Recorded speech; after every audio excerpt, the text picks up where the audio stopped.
Hello, friends. Bonjour, chers amis. Lorsque Dieu a créé ce monde, tout était parfait. Le jardin dans lequel il a placé nos premiers parents était luxuriant et magnifique. Les animaux étaient amicaux, les fruits délicieux et les fleurs ne se fanaient jamais. Adam et Ève s'aimaient et ensemble, ils appréciaient non seulement l'endroit incroyable que Dieu leur avait donné, mais aussi la communion face à face avec les anges et avec le Créateur lui-même. Alors qu'il y avait de nombreuses choses merveilleuses à manger dans ce jardin, un arbre se démarquait de tous les autres, l'arbre de vie qui se dressait au milieu du jardin. En mangeant du fruit de cet arbre, Adam et Ève vivraient éternellement. Mais il y avait un autre arbre au milieu du jardin qui apporterait la mort, l'arbre de la connaissance du bien et du mal. Dieu les a avertis de ne pas manger de ce fruit, en disant « Car le jour où tu en mangeras, tu mourras ». Pourquoi y avait-il un tel arbre dans le jardin d'Éden, pourriez-vous vous demander? C'est parce que Dieu est un Dieu de liberté. Et il donne à tous la possibilité de choisir de le suivre ou pas. Il invite ses créatures à le choisir par amour plutôt que d'être forcés de lui obéir.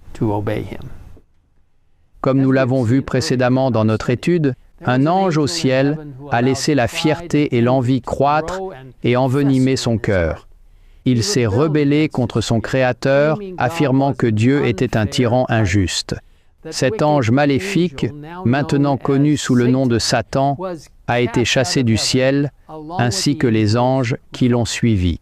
Lorsque Dieu a créé Adam et Ève, Satan était déterminé à causer leur ruine, ainsi que celle de leur descendance, et à revendiquer le monde comme étant le sien. Nous lisons dans la tragédie des siècles qu'Adam et Ève étaient parfaitement heureux, et ce fait constituait un témoignage permanent contre l'affirmation de Lucifer, selon laquelle les lois de Dieu étaient oppressives et contraires au bien de ses créatures.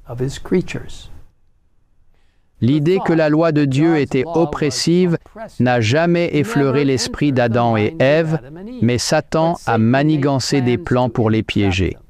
Le seul endroit où il était autorisé à se rendre dans le jardin était l'arbre de la connaissance du bien et du mal, l'endroit même d'où nos premiers parents devaient se tenir à l'écart, ayant été mis en garde contre leur ennemi satanique. Mais un jour, Ève s'est retrouvée seule près de l'arbre et fixait son fruit magnifique. Prenant l'aspect d'un serpent étincelant, Satan s'est adressé à Ève d'une voix agréable et envoûtante. Dieu a-t-il réellement dit « Vous ne mangerez pas de tous les arbres du jardin » Elle a répondu « Nous mangeons du fruit des arbres du jardin. » Mais quant au fruit de l'arbre qui est au milieu du jardin, Dieu a dit « Vous n'en mangerez point et vous n'y toucherez point, de peur que vous ne mouriez. » Ici, Ève cite incorrectement Dieu en ajoutant quelque chose qu'il n'avait pas dit, une erreur dont Satan a profité. Il est toujours dangereux d'ajouter ou de retirer ce que Dieu a dit. À travers le serpent, Satan a alors formulé le premier mensonge jamais prononcé sur terre. Allant directement à l'encontre de Dieu, il a déclaré « Vous ne mourrez point, mais Dieu sait que, le jour où vous en mangerez, vos yeux s'ouvriront et que vous serez comme des dieux, connaissant le bien et le mal. » Il est toujours dangereux de discuter avec le diable. Nous lisons dans la tragédie des siècles, si Ève s'était abstenue d'entrer en pourparlers avec le serpent, elle eût été en sécurité. Mais elle engagea la conversation et tomba dans le piège.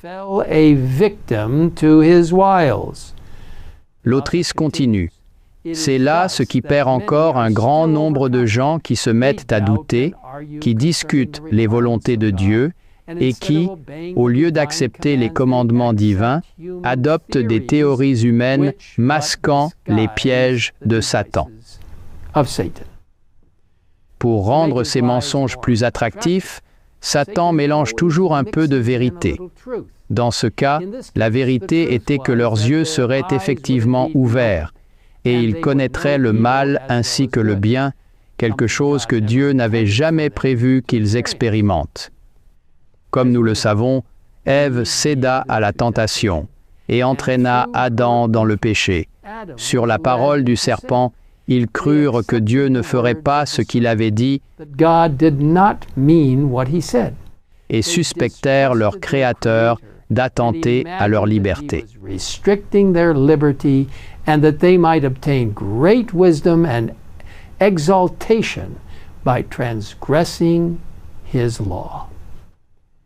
Le mensonge de Satan raconté dans le Jardin d'Éden, « Vous ne mourrez point », persiste encore aujourd'hui. Il contradit directement l'avertissement de Dieu dans le Jardin d'Éden et ce qu'il nous dit dans sa parole. « Car tu es poussière, et tu retourneras dans la poussière », proclama le Christ à Adam après la chute. Romains 5,12 nous dit que « Par un seul homme, le péché est entré dans le monde, et par le péché la mort, et qu'ainsi la mort s'est étendue sur tous les hommes parce que tous ont péché. » Et en Ézéchiel 18:20, nous sommes assurés que l'âme qui pêche, c'est celle qui mourra. Et pourtant, contrairement à la parole de Dieu, beaucoup croient que l'âme ne meurt jamais mais qu'elle vit éternellement au ciel ou en enfer. Cette doctrine du diable a causé des dommages incommensurables au cœur et aux esprits de générations, présentant Dieu de la pire façon possible. Dans notre prochaine vidéo, nous examinerons de plus près ce que dit la Bible concernant la mort et ce qu'elle nous dit sur le caractère de Dieu.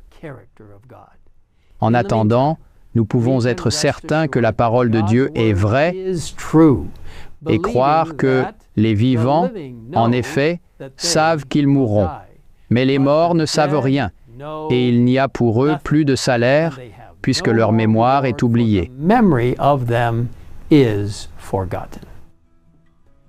Alors que nous considérons ce sujet très important, je vous invite à prier avec moi. Père Céleste, merci pour l'instruction claire de la Bible sur l'état des morts. Nous comprenons d'après les Écritures que les vivants savent qu'ils mourront, en revanche que les morts ne savent rien. Seigneur, aide-nous à nous éloigner des fausses compréhensions, des doctrines erronées inspirées par le diable lui-même, selon lesquelles l'âme continue de vivre après la mort.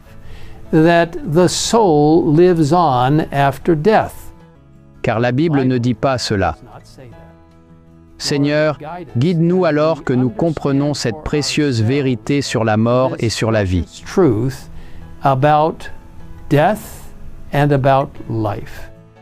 Et Seigneur, nous nous plaçons entièrement de ton côté, du côté de la Bible, pour comprendre la vérité la plus complète sur l'état des morts. Merci de nous écouter et de bénir chacun de nous jusqu'à nos prochaines rencontres alors que nous analysons ce sujet fondamental. Au nom de Jésus, nous te le demandons. Amen. Amen.